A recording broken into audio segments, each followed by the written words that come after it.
복을 받아야 복이 됩니다. 라는 제목으로 말씀을 전하겠습니다.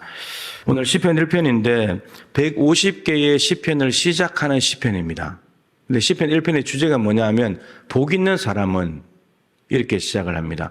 사실 이게 히브리어로 읽으면 복이 있도다 이러이러한 사람은 이렇게 되어 있습니다. 선포하는 겁니다. 복 있다. 어떤 사람이 복 있느냐? 이러이러한 사람이 복 있다. 이렇게 되어 있습니다. 시작부터 어떤 사람이 복 있는 사람인지를 알려주고 선포한다는 것은 150개의 모든 시편이 같은 내용을 담고 있다라는 것을 뜻하기도 합니다. 복 받는 길은 오늘 본문에 두 가지가 있습니다. 복을 받는 방법은 먼저 1절에서는 소극적으로 가지 말아야 할 길을 알려줍니다. 그리고 그 다음에 적극적으로 가야 할 길을 제시해 줍니다. 2절에서 제시를 해 줍니다. 3절에 나온 것은 다 복이 되는 모습을 기록합니다. 부정적인 길을 이렇게 하지 않고 이렇게 하지 않고 이렇게 하지 않는 게 복이 있다. 부정적인 길을 먼저 알려주는 것은 인간의 본성과 연관되어 있습니다. 인간의 본성은 악하기 때문에 악인들처럼 악을 행하고 죄를 짓고 이게 본성이거든요. 근데 이 본성이 옳다고 생각하면서 실제로 그렇게 살아가는 사람들이 많기 때문에 야, 그거 아니야. 그거 틀린 거야. 이거 이야기해 주는 겁니다.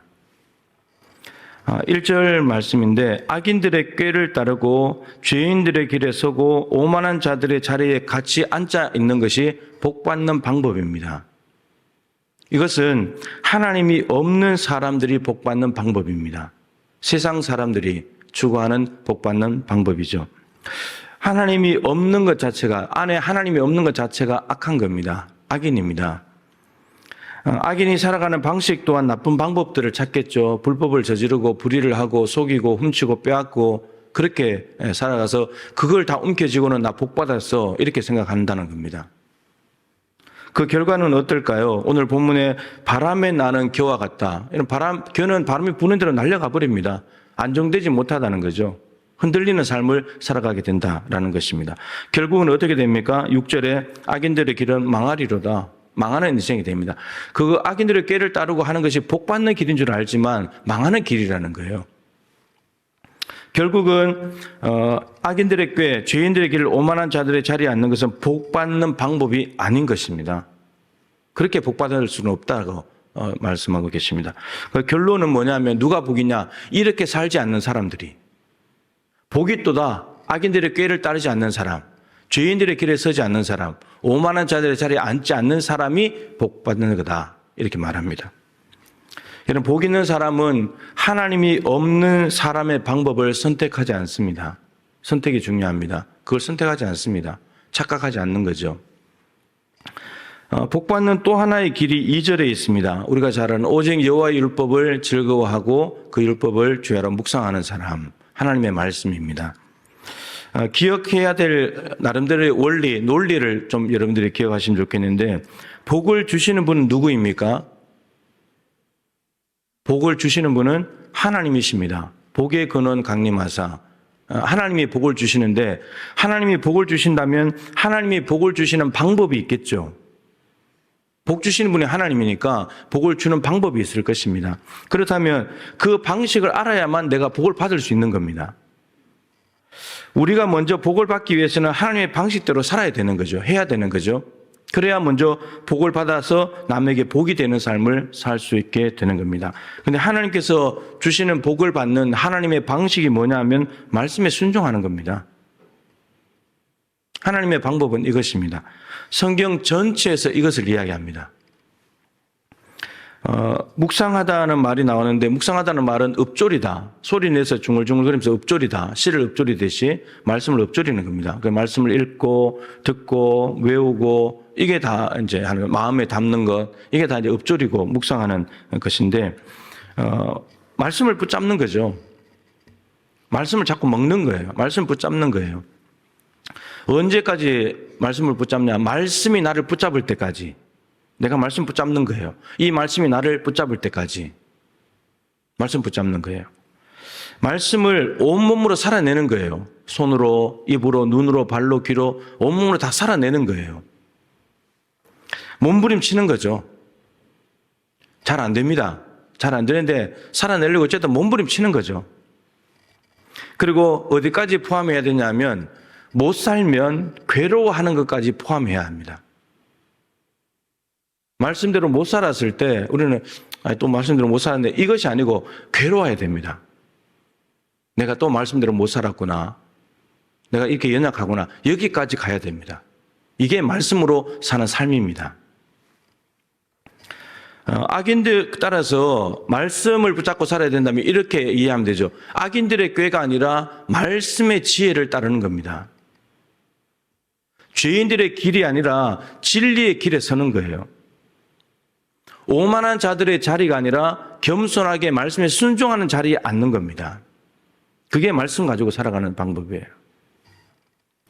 그리고 오늘 본문의 흐름이 이렇습니다. 복 있는 사람이 누구냐? 말씀 붙들고 사는 사람인데 그 사람이 시냇가에 심은 나무다. 그리고 그 사람이 의인이고 그 사람은 하나님께서 인정하시는 사람이다.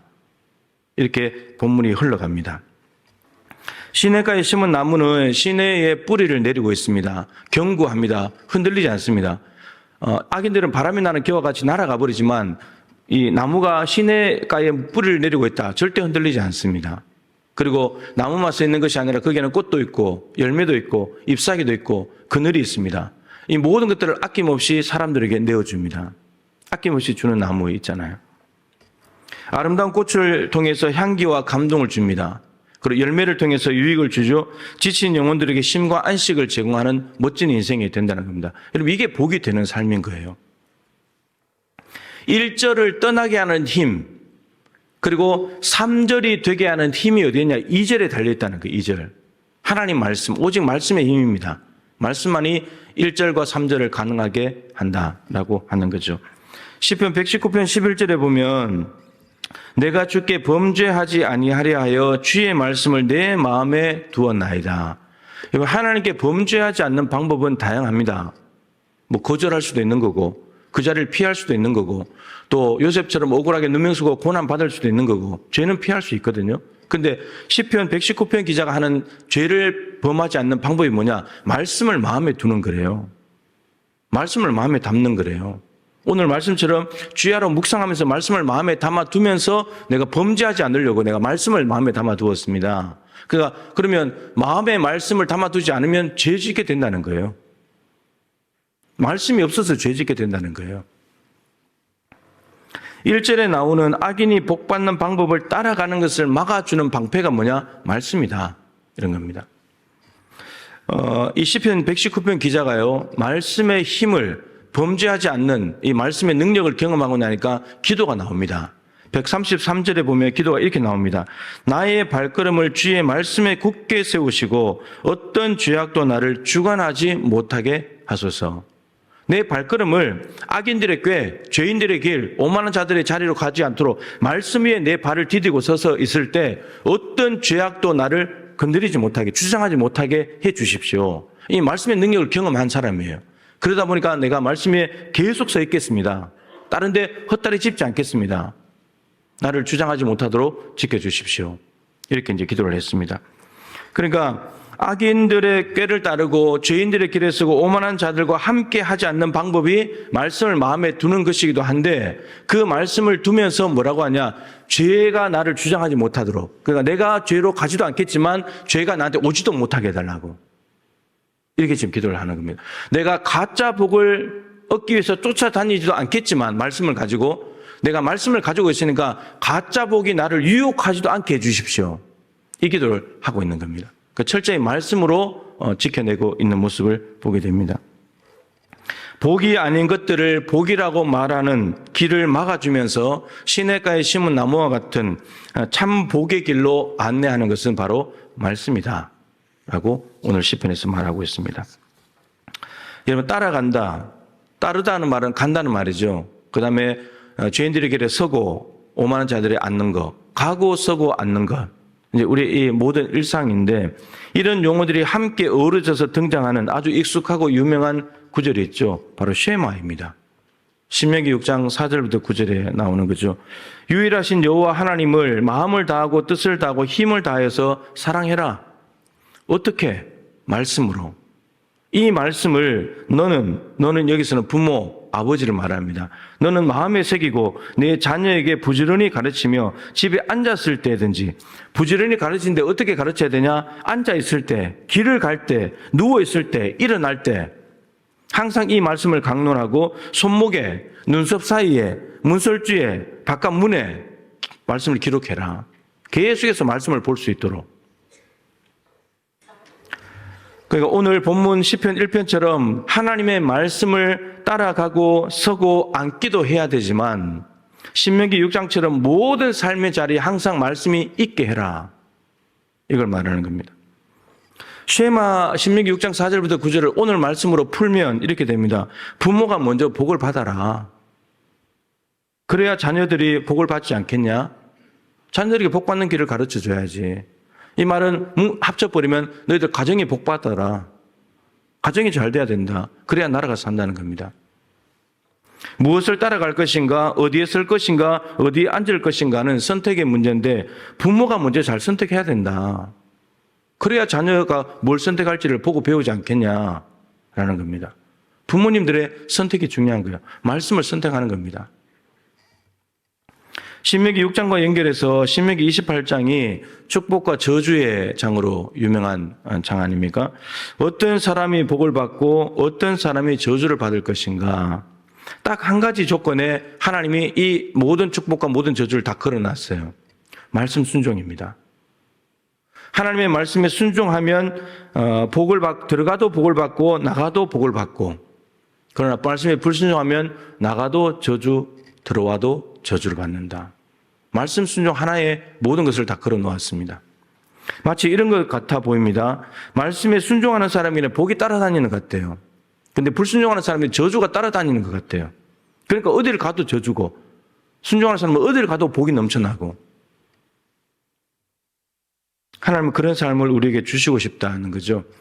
여기서 우리가 잘못 생각하는 것이 있는데 수정해야 될 생각의 틀이 하나 있습니다. 상황이 좋으면 복이라고 생각하고 나쁘면 저주라고 생각하는 경향이 많습니다. 여러분 맞습니까? 상황이 좋으면 복이고 상황이 나쁘면 저주입니까? 신명기라는 책은 출애굽 구원을 받은 백성들이 40년 광야의 시간을 지낸 후에 가나안 땅을 앞에 두고 있을 때 선포된 말씀입니다. 두 번째 율법이라고 하는 뜻이죠. 하나님의 엄청난 구원을 경험한 출애굽 1세대의 광야 40년의 시간을 기억하면서 이제 가나안 땅에 들어가게 될 출애굽 2세대를 교육하는 말씀이 바로 신명기라는 책입니다.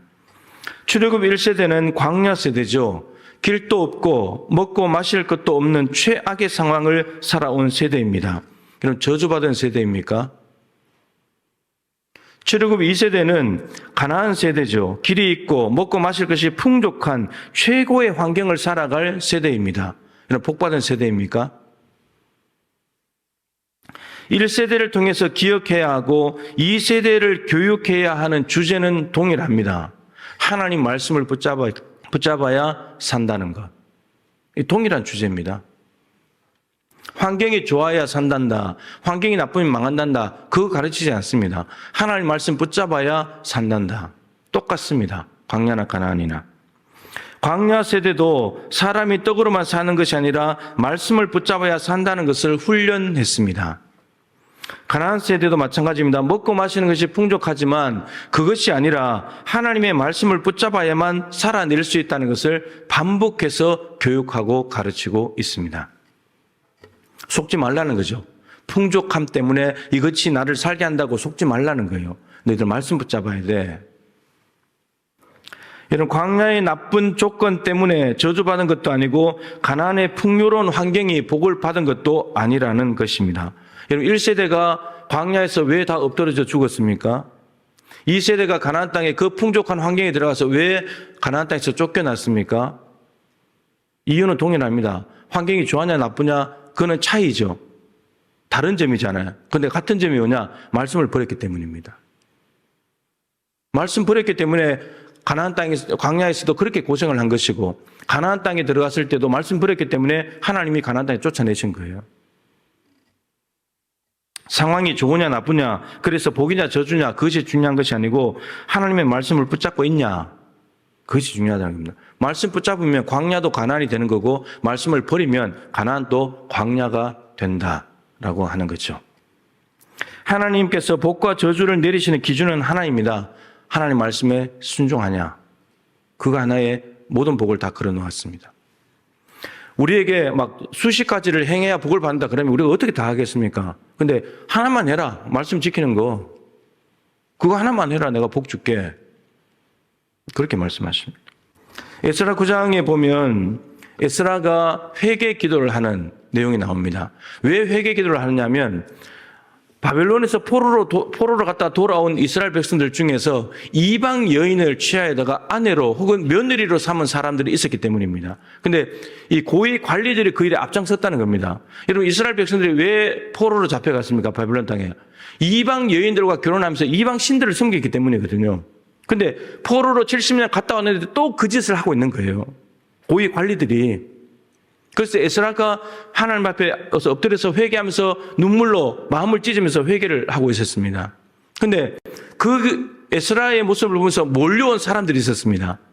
그 에스라 9장에 뭐라고 표현했냐면 하나님의 말씀으로 말미암아 떠는 자들이 에스라에게 나왔습니다. 말씀 앞에 떠는 사람들. 왜? 포로에서 돌아온 백성들이 이방 여인을 취한 죄를 지은 것 때문에 우리가 또 말씀에서 벗어났네. 또 말씀을 어겼네. 자기들의 죄가 아니라 민족들의 죄 때문에 다른 사람들의 죄 때문에 말씀 앞에 우리 민족이 하나님의 말씀에서 벗어난 것 때문에 벌벌 떠는 심정으로 에스라한테 나와서 같이 회개했다는 겁니다. 그랬을 때 에스라 10장에서 회개 기도를 한 후에 변화된 모습이 나타납니다. 스가냐라고 하는 사람이 에스라에게 옵니다. 이렇게 말합니다. 우리가 비록 범죄했지만 아직 소망이 있습니다. 무슨 소망이 있냐? 소망의 내용이 이렇습니다. 하나님의 명령을 떨면서 준행하는 자들의 가르침을 받은 사람들 중에서 이방 여인을 아내와 며느리로 취했던 사람들이 이방 여인을 내보내기로 결정했다는 겁니다. 하나님의 말씀 앞에 떨면서 준행하는 사람들의 가르침을 보니까 저게 옳다는 걸 알게 된 거예요. 저게 맞는 거라고. 내가 여자 좋아서 아내로 취하고 며느리 취하는 게 이게 중요한 게 아니라 말씀에서 벗어났구나 이게. 저 사람들의 삶이 옳은 거구나. 그걸 깨닫고 난 뒤에 삶을 바꿔버렸다는 겁니다. 회개하고 삶의 변화가 일어났다는 겁니다. 그러니까 에스라에게 말하기를 우리가 아직 소망이 있습니다. 말씀에 떠는 사람들의 가르침이 있고 그 가르침을 듣고 자신의 삶을 바꾸는 사람들이 있으니까 우리에게 소망이 있습니다. 낙심하지 마십시오. 그렇게 이야기하는 겁니다. 여러분 하나님의 말씀을 떨면서 준행하는 사람들은 내 죄처럼 심령에 통회하는 마음이 있습니다. 자기가 지은 죄도 아닌데 같은 백성들이 지은 죄 때문에 이 나라 민족의 죄 때문에 통회하는 마음이 있어요. 그리고 이 사람들은 죄로 얼룩진 사람과 세상을 바꿔놓습니다. 여러분 이게 복이 되는 삶 아닙니까? 이게 복이 되는 거잖아요. 이방 여인을 취하여서 하나님의 법을 어긴 이스라엘 나라를 새롭게 정화시키는 거. 여러분 이게 복이 되는 사람들이죠. 그 사람들이 하나님의 말씀 앞에 떨며 준행하는 사람들. 그 사람들만이 할 수 있는 일입니다. 너무나 살기 좋은 시대에 하나님을 갈망하는 사람들이 적습니다. 너무 살기 좋아져서 하나님이 필요 없어졌습니다. 죄는 많이 짓는데 참된 회개도 없습니다. 왜 참된 회개가 없냐? 반복이 되니까요. 하나님 앞에 잘못했다고 기도하지만 또 반복하니까. 회개는 과거의 단절입니다. 더 이상 죄로 돌아가지 않는 거예요. 단절하는 것입니다. 회개한 만큼 죄는 없어져요. 또 한다면 안 없어진 거예요, 그 죄는. 포로로 70년 갔다 왔는데도 똑같은 짓을 한다니까요. 참된 회개가 안 된 거예요. 이제 참된 회개가 됐죠. 아내하고 며느리 이방인을 내보냈으니까. 이게 참된 회개인 거예요. 말씀을 너무 가볍게 여깁니다. 말씀 앞에 떨지 않아요. 의사가 지금 위험합니다. 큰일 납니다. 말 한마디 하면 벌벌 떨잖아요. 누가 어떤 사람 옆에서 비방하고 욕 한마디 해도 벌벌 떨잖아요. 잠도 못 자고. 돈만 조금 없어져도 벌벌 떨잖아요. 큰일 난 것처럼, 죽을 것처럼. 그런데 말씀으로 천지를 창조하시고 말씀으로 다스리시는 그 하나님이 말씀하시는데도 전혀 감동도 없고 찔림도 없고 순종도 없고 너무나 무감각해져 버린 주의 여종이니 말씀대로 내게 이루어지이다. 누구의 고백입니까? 마리아의 고백입니다. 여러분, 이 말은요, 처녀가 임신한다는 겁니다. 남자를 모르는데 임신한다는 거예요. 돌에 맞아 죽을 일입니다. 근데 지금 말씀대로 이루어지라는 말, 나 돌 맞아 죽을 테니까 예수님 메시아 제가 낳겠습니다라는 겁니다. 생명을 걸고 말씀을 받아들이는 거예요. 말씀 앞에 생명을 거는 거예요, 마리아는. 근데 정말 죽었나요? 생명 걸고 말씀 받아들일 때 죽었나요? 메시아의 어머니가 됐잖아요. 하나님의 구원사의 중요한 통로가 됐잖아요. 우리가 말씀대로 하면 죽을 것 같아도 죽지 않습니다. 하나님이 책임져요. 마태복음 5장부터 7장이 산상수훈인데 산상수훈의 결론이 7장 24절부터 27절입니다. 반석 위에 집을 지은 사람, 모래 위에 집을 지은 사람, 비유를 가지고 말씀하셨죠. 어떤 사람이 복 있는 사람이에요? 반석 위에 집 지은 사람입니다. 그런데 그 사람이 어떤 사람입니까? 하나님의 말씀을 듣고 그 말씀에 듣고 순종하는 사람이 반석 위에 집 지은 사람이에요. 말씀을 듣지 않는 사람, 듣고도 순종하지 않는 사람은 모래 위에 지은 집을 짓는 사람입니다. 모래 위에 지은 집은 무너집니다. 반석 위에 지은 집이나 모래 위에 지은 집은 재료는 똑같습니다. 근데 이것이 진짜 어느 게 복 있는 집인지 알려면 비가 오고 바람이 불고 홍수가 나와야 합니다. 여러분, 이게 노아의 홍수 사건을 가면 딱 맞아 떨어집니다. 노아와 그 8명 가족과 나머지 그 당시에 있던 사람들. 여러분, 이 노아가 복이 없는 사람인 줄 알았죠? 이 사람들이 다른 사람들이 복이 있는 줄 알았죠? 노아는 노망 들은 줄 알았고. 그런데 홍수가 났습니다. 누가 살았습니까? 노아 가족들이 살았습니다. 그 방주가 반석 위에 지은 집이거든요. 왜 반석 위에 지은 집이냐? 하나님의 명령에 말씀에 순종해서 지은 집이잖아요. 근데 여러분, 그 당시에 사람들이 자기들도 집이 있었겠죠. 사업장 있었겠죠. 직장 있었겠죠. 결혼하고 장가가고 시집가고 먹고 마시고 하는 것들 다 있었거든요. 그거 모래 위에 지은 집이라 생각 못했죠. 근데 홍수가 왔더니 다 쓸어가 버렸어요. 안전하다고 생각했거든요. 다 쓸어갔어요. 모래 위에 지은 집이에요. 말씀 위에 지은 집들이 아니라고요. 여러분, 누가 세상에 바람이 불고 홍수가 나면 나는 무너질 집을 지을까? 이런 사람이 누가 있습니까? 다 견고한 집을 지으려고 하지. 근데 말씀에 대한 순종이 없이 집을 지으면 다 무너지는 거라니까요. 말씀 따라서 짓지 않는지, 말씀에 따라서 확장되지 않는 사업장들, 다 무너지는 거예요. 말씀대로 해야지 말씀이 지켜주는 거예요. 말씀 마치겠습니다. 여러분, 하나님의 소원이 있어요. 하나님의 소원은 우리 교회가 세상에 복이 되는 겁니다. 그래서 하나님이 우리 교회에 먼저 복을 주시고 싶어 해요. 그럼 우리는 받아야 돼요. 그래야 세상에 복이 되는 거예요. 그 방법이 말씀 순종이에요. 신명기 28장과 축복장의 12절에 이런 게 있습니다. 하나님께서 하늘의 보고를 여시고, 보고는 보물창고예요. 말씀에 순종하면 보물창고를 여시고 복을 쏟아 부어 주시겠대요. 야고보서 1장 17절도 말하잖아요. 온갖 좋은 은사와 온전한 선물이 위로부터 빛들의 아버지께로부터 내려온다고요. 보물창고를 여는 열쇠는 말씀 순종입니다. 믿음으로 하나님의 말씀이 그렇다면 그런 줄 알고 순종하면 하나님의 보물창고를 여시고 쏟아 부어버린대요. 그 복을 받고 싶지 않습니까? 밤낮 땅 파서 이 땅에서 수고해서 얻는 그거 말고 위에서 쏟아지는 복. 하나님은 그 복을 주셔가지고 이 세상에 다른 사람들에게 그 복을 나누어 주기를 원하신다는 겁니다. 말씀 순종으로 먼저 하늘의 복을 받아서 복이 되는 저와 여러분, 우리 동부교회가 될 수 있기를 바랍니다.